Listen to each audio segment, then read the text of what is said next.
everyone, thank you for joining me for this Conversation With series that we organized to celebrate neurodiversity. Jess Rowlings is my guest today. She was diagnosed with autism at 20 and ADHD at 23.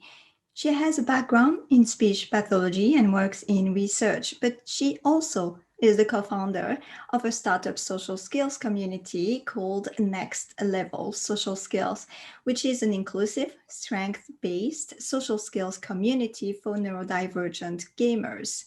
The mission is to help neurodivergent children and teens develop strategies to navigate the neurotypical world and make friends who share the love of gaming.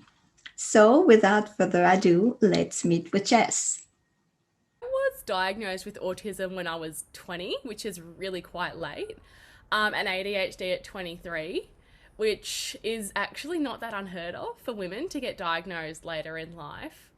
But it was funny because I actually I was quite different as a kid. Like I was sort of not really like the other kids. I had quite different interests. I struggled to sort of socially get along with them, even to the point where I was like, why would you want to play tag? Like that's so stupid. It's not a fun game. And I would tell the other kids that, which doesn't always work out so well in a, schoolyard. But I got sort of sent for like an assessment with the school psychologist, and I think I would have been about grade 4. And it was very interesting because when I got diagnosed and saw the psychologist at 20, we took a copy of that report with us. And he's like, this is a textbook autism report for a girl of that age with autism. And he just said, how have they missed this? But it was the early 2000s back then, so things like attitudes were quite different, especially around neurodiversity, like especially for kids with autism. The kids that, were known to have autism tend to have really, like, they had a lot higher support needs. Lots of them had integration aids. Lots of them had, like, additional sort of learning difficulties as well. Some of them went and did a day at the special school. And I was very academically good, and I think that really worked against me because it pretty much just got put down to, oh, she's very smart, she's very gifted, she's just a bit weird. Interesting way to look at it because it was so textbook, and there was just sort of no awareness that you could still, I guess, be still functioning very well in other areas of life, which goes to say a lot about the attitudes of the time, I guess. But the fact that it just went so under the radar for so long, and it was not, I would say it was not exactly subtle either. Like I really struggled to make friends with the other kids. I felt like I was just functioning on a completely different level to them. Like it felt like I was running, Mac and they were running Windows. But no one had ever sort of thought to query like what might actually be going on here. That's not just she's a kid that's a bit quirky, but is still very academic. And then I would have been about, I was, sort of 22. And then I went and saw my psychiatrist, and I said, I don't know, but I said, I think I might actually have a bit of ADHD too, because my sister's also autistic. But we're very different, and I've always had a lot more sort of attention issues. Like I was that kid that if I was bored, I didn't want to do it, and it was a battle to make me do it. Because if it didn't have any interest, if it wasn't relevant, if I didn't find it exciting, like why would I do that? And so I went and saw her, had an assessment done, and it did turn out I had ADHD as well. And it was just very interesting that it was very late. And I think, as I said, it goes to show, I think, a lot of the attitudes about the time that it was almost implied that you had to be having extra, difficulties in other areas like learning, like behavioral issues, that sort of thing to get a neurodiverse diagnosis. And I really hope, and I think that's changing now, which is really good, but it was something that I think really disadvantaged a lot of kids that were in a similar situation to me. And now you hear more and more stories of it coming out, of especially women being told, oh, we didn't think you're autistic, we didn't think you had ADHD, you were just, a kid that got a bit overwhelmed, or it was sort of always put down to something else, if that makes sense. So that's sort of where my background sort of come from. And then, going through school was pretty tough, especially on the social level, I guess. It's fine when you're academically doing well, but to sort of struggle to fit in with the other kids makes it harder, like a lot harder. Especially when I guess I also had the academic thing, which set me apart a bit differently too. Going into, high school was, I guess, very difficult at times.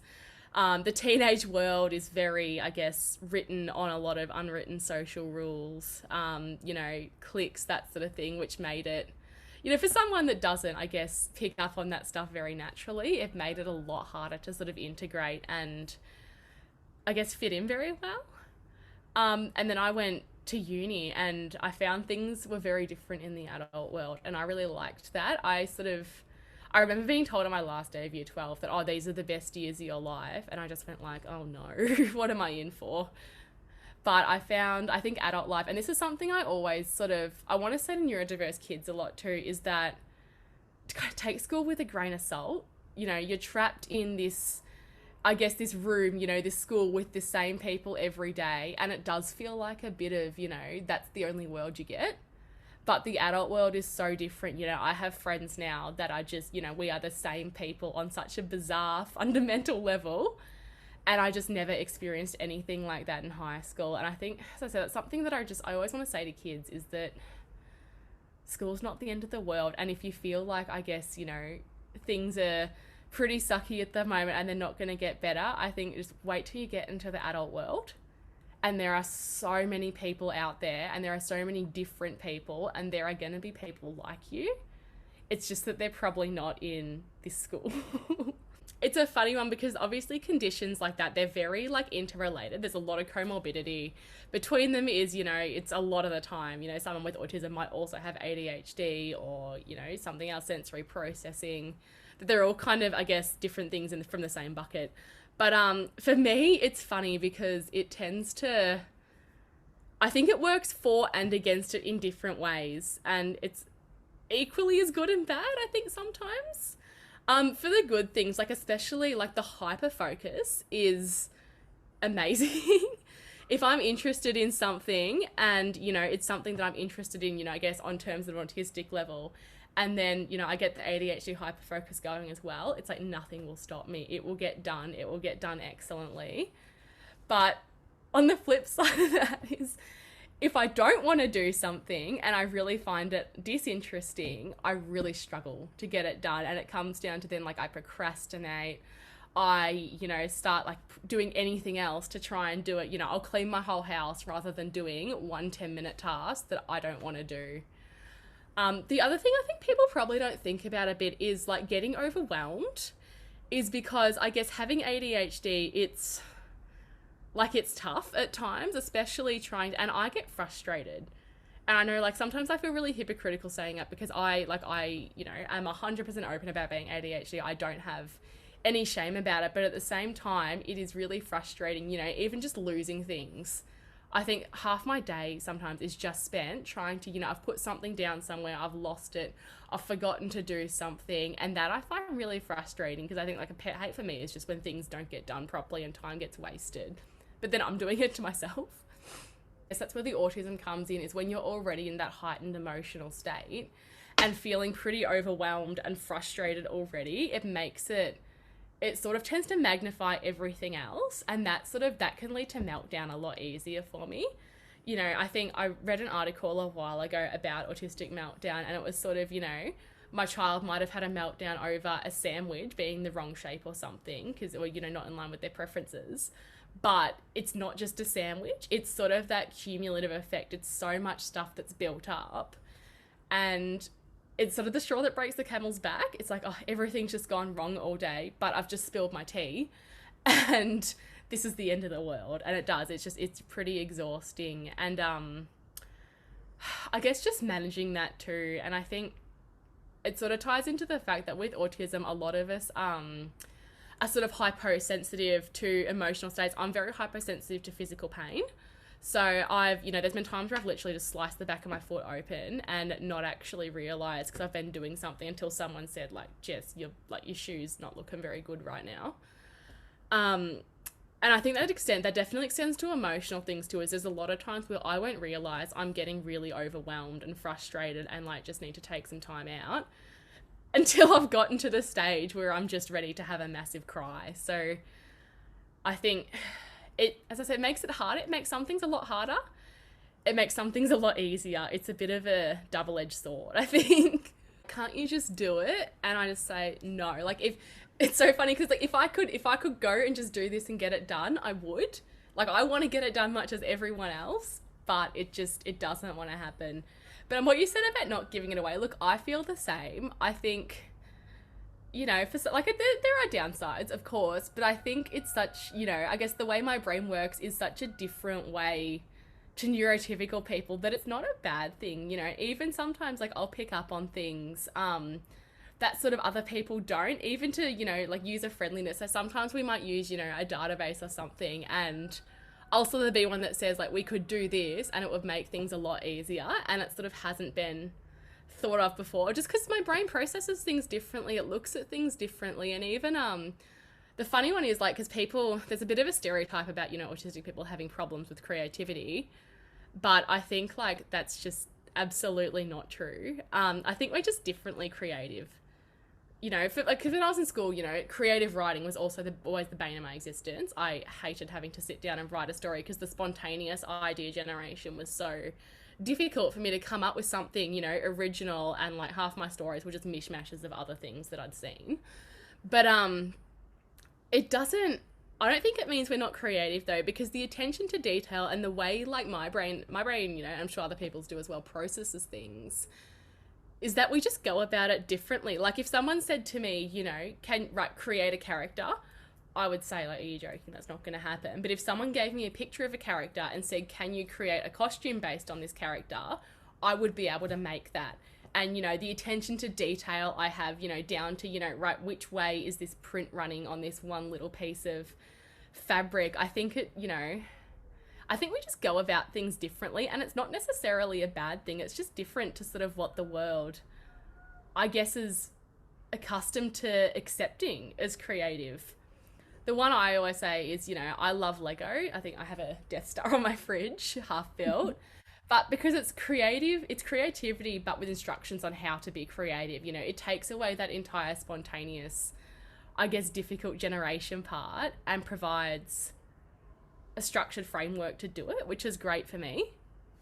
But I guess, yeah, so I tend to go on tangents a lot. I'm so shocking for it because my brain, like, as I'm sure it sort of jumps from one idea to the other, and then I'll say something and people go, how did you end up here? Because this is not relevant. But in my brain, there is 100% a pathway that it's taken. So basically what happened was it's like a speech pathologist by trade. I finished my master's a couple of years ago. And I found sort of in clinics, it was a lot of the social skills intervention was not overly relevant to the kids that were, engaging in it. Sometimes you would have activities about basketball for kids that hate sports and preferred to play video games. I worked for a social skills program for a while where like the focus was very much on face-to-face interaction, but the kids like in the group, the boys all love Minecraft. And I noticed sort of that when they were sort of told in the end they weren't allowed to play on the iPads because the focus was face-to-face. But when they were playing Minecraft on the iPads, they were actually having the same quality, if not better, interactions that they were in face-to-face. But they seemed more enthusiastic about it. They were still talking to each other, but it was, I guess, they were working collaboratively. They were helping each other design things, But I think it was just the screen factor was probably not, the focus of the program. And then when I started work here, I met Matt, my co-founder, and he's like a massive gamer too. And we sort of decided through his PhD research, he'd actually developed sort of a program using video games to facilitate social interaction for kids he'd previously worked with. And we decided to sort of just make it a thing and get it off the ground, because there is a lack of, I guess, relevant social skills programs for kids that are of interest, but also ones that sort of tend to lack a bit of a strengths-based approach. Like the approach that we sort of take is very strengths-based. So looking at what are these kids good at, what can we build on? But at the same time, being inclusive and not trying to fix broken kids, because it is unfortunate is that the sort of aim of a lot of, and I guess a lot of existing model for social skills therapies is very deficit based. It sort of looks at, right, what skills are these kids having trouble in? What can we improve? But I don't think they're broken at all. I think they just have different brains. They're in a world that's, cut out for a different type of brain to what me and them have. And we decided to sort of make it, make it a thing, you know, make something different. And hopefully, I guess, ideally would be changing sort of the way we look at social skills programs and that, because we want it to be something that's relevant and interest based, but also at the same time like making friends as well, and it's inclusive. So the slogan I think we sort of came up with is like where every gamer belongs, because we don't, it's not really about the label, you know.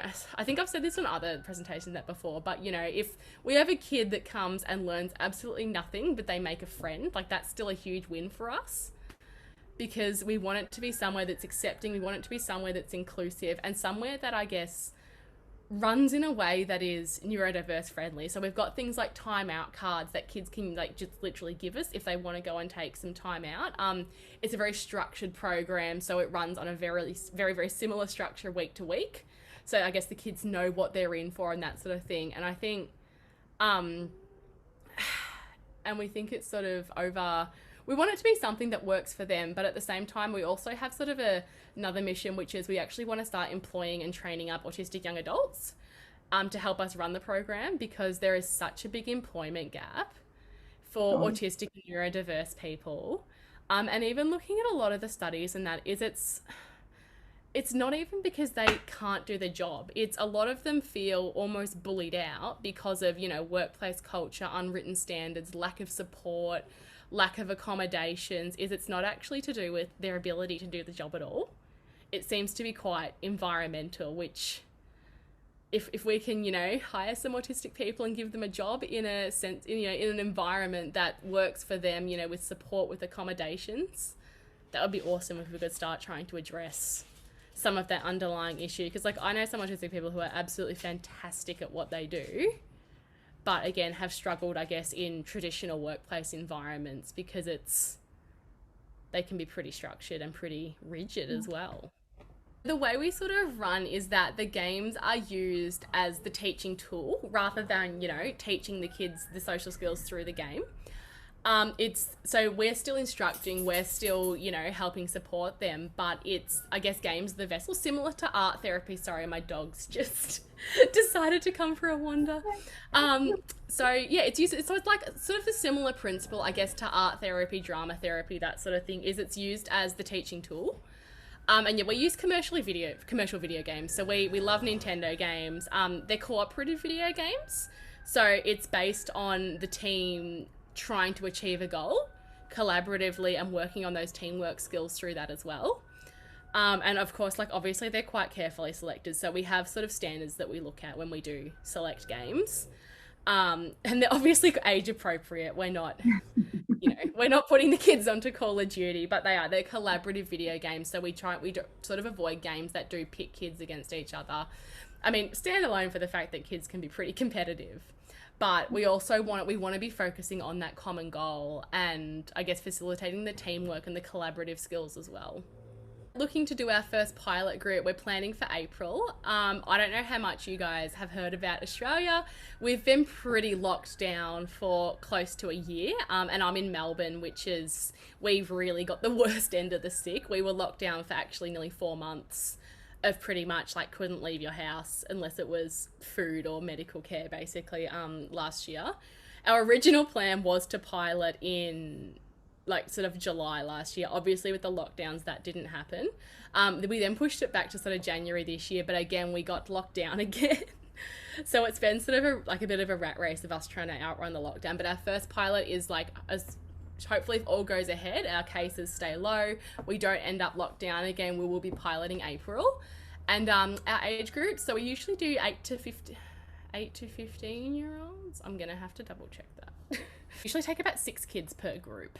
So we don't want anything too big for group size, because then it's obviously harder for everyone to have a turn.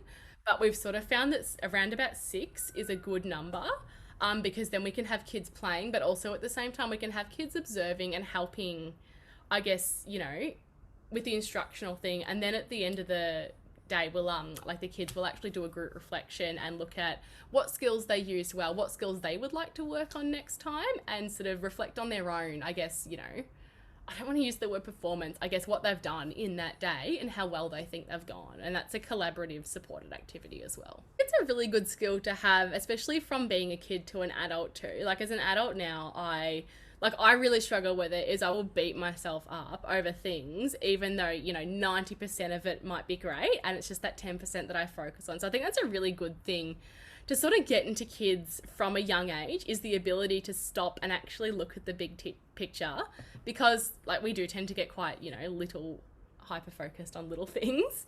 But yeah, especially even from the time you're in school, I guess I've always been quite a perfectionist, but as an adult it's sort of it takes more than it gives.